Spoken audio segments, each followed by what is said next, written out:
Saudara-saudara yang kekasih di dalam nama Tuhan Yesus Kristus, Shalom Aleichem Bishem HaMashiach. Seperti biasanya setiap pagi sebelum kita menunaikan tugas kita masing-masing di kantor atau di mana saja itu, hati kita, batin kita, dan pemikiran kita selalu diisi dengan firman Tuhan dan ajaran gerejanya.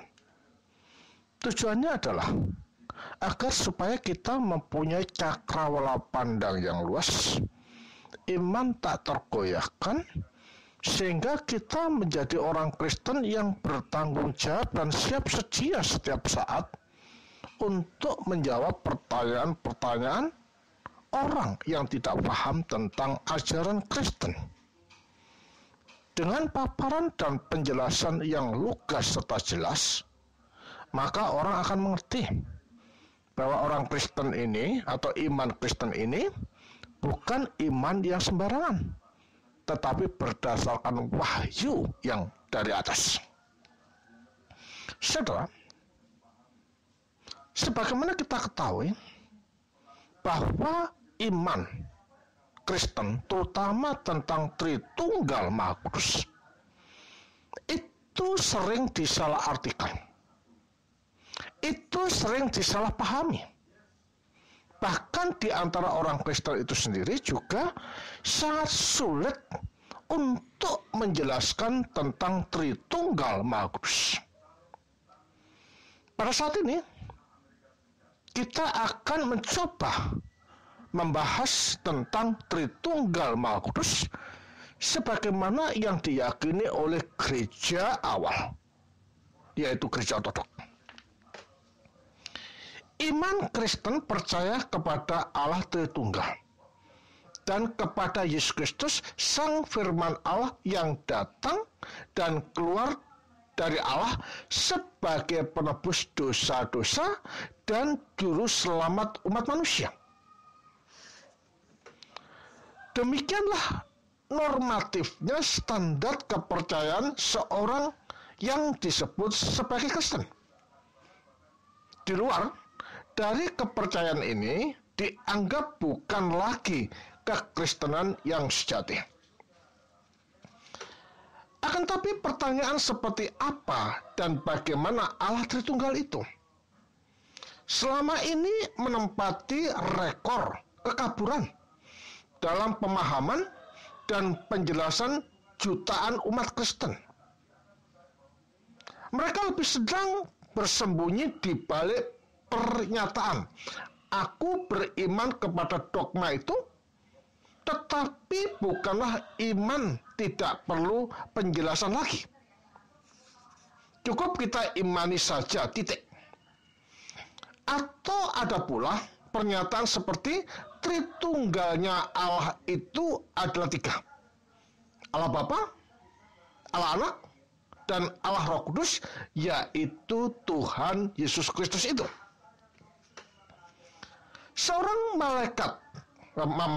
Seorang rasul Kristus pernah menulis, siap sedialah pada segala waktu untuk memberikan pertanggungan jawab kepada tiap-tiap orang yang meminta pertanggungan jawab dari kamu tentang pengharapan yang ada padamu. 1 Petrus 3 ayat 15. Demikianlah jika kita beriman dan berpengharapan pada Allah Tritunggal, pertanggungan jawab menuntut kita memahami dan bisa menjelaskan dengan tepat tentang Allah Tritunggal itu. Alkitab tidak pernah secara teknis mengungkapkan adanya kata Allah Tritunggal. Tetapi istilah itu barulah diberi oleh beberapa tokoh gereja di abad kedua Masehi. Istilah Tritunggal bukan sekedar nama untuk suatu keadaan atau posisi dari Allah. Ia lebih pantas disebut sebagai keberadaan dan dinamika di dalam diri Allah.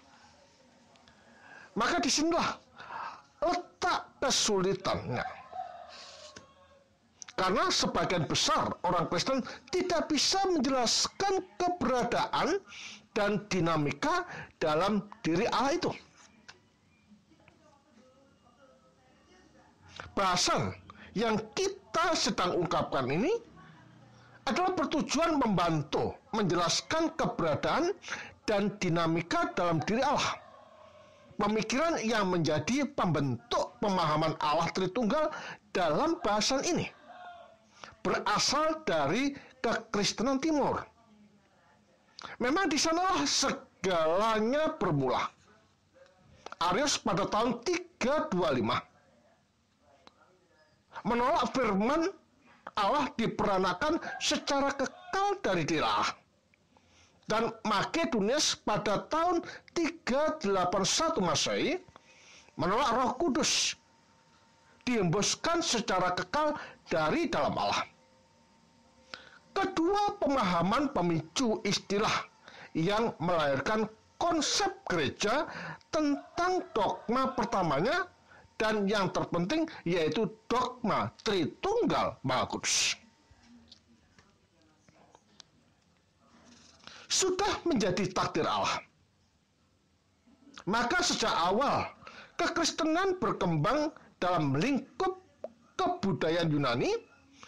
Kita beruntung karena Allah dengan segala kemurahannya telah menganugerahkan bahasa dan budaya Yunani sebagai kendaraan bagi pembentukan konsep-konsep dogma gereja. Adapun Perjanjian Lama dari budaya Yahudi, oleh karena penjelasan dalam istilah Yunani lah dapat dipersembahkan bagi pengertian Allah Tritunggal itu. Kata berutang pada demikian banyak terma-terma Yunani seperti usia dan hipostasis. Maka bahasan ini menggunakan juga istilah-istilah tersebut. Bapak-bapak konsili ekumenis Nikea 325 Masehi dan di Konstantinopel 381 Masehi berbicara tentang usia atau hakikat Allah dalam kekasan hipostasisnya. Dengan istilah esensia, maka sesuatu disebut ada atau tidak. Oleh karena itu, esensia Allah adalah Allah itu ada. Bahkan maha ada. Aku adalah aku. Keluaran 3 ayat 14. Hanya sesuatu yang dengan tegas bisa berkata akulah, yang memiliki ada. Walaupun Allah sebenarnya tidak disebut sesuatu, karena kategori yang kita gunakan untuk membicarakan esensinya masih kategori makhluk, tetapi prinsipnya Allah itu ada. Demikian pula bapak-bapak konsili yang sama juga berbicara tentang hipostasis, yaitu pokok-pokok kesadaran mutlak yang ada dalam diri Allah. Tidak ada sesuatu padanan kata dari bahasa apapun yang sesuai untuk menerjemahkan hipostasis ini. Titik pangkal perdebatan teologis dalam tubuh gereja di abad-abad keempat dan kelima berawal dari istilah hipostasis ini. Maka, menurut Bastaf, Antioquia dan atau Syria, kata hipostasis sempat dimaknai sebagai sama dengan prosopon atau wajah.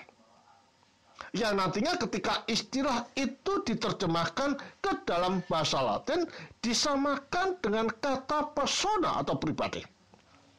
Sementara ketika Masya Alexandria atau Mesir lebih tegas memilih kata psikis, memilih kata fisis atau kodrat dinamis ketimbang hipostasis. Maka ketika hal itu diterjemahkan ke dalam bahasa Latin, disamakan dengan natural atau kodrat stasis. Keduanya sama-sama kurang tepat. Sebab dalam kasana bahasa Yunani tua, kata hipostasis adalah realita, jati diri, sesuatu yang konkret. Allah Bapa berkehendak, firman Allah berkehendak, dan Roh Allah juga berkehendak. Ketiganya memiliki kesadaran, walaupun ketiganya merealisasikan kehendak itu dalam tindakan dan dampak yang satu. Ketika seseorang dibaptis dalam nama Allah Tritunggal, maka tindakan baptisan itu dilakukan oleh Bapa, Putra, dan Roh Kudus sekaligus. Allah yang mengasihi putranya dengan perantaran rohnya adalah yang menyebabkan kita hidup, kita bergerak, dan kita ada. Demikian pula kebangkitan Kristus yang jaya dikerjakan oleh kasih Bapa yang dicurahkannya sejak semula sebelum dunia ada kepada putranya dengan perantaran Roh Kudus. Yohanes 17 ayat 5. Dalam kebangkitan itulah kasih dari Yesus Kristus, yaitu kemanusiaan firman Allah, dipantulkan kembali kepada Bapa oleh kuasa hidup kekal dari Sang Roh Kudus. Roma 8 ayat 11. Dalam hal ini, maka keberadaan dimaksud ialah hubungan kasih tiada akhir antara Bapa dan Putra, di mana Roh Kudus adalah cerminnya. Akhirnya demikianlah sesuatu sebagai pengantar yang dapat kami ucapkan.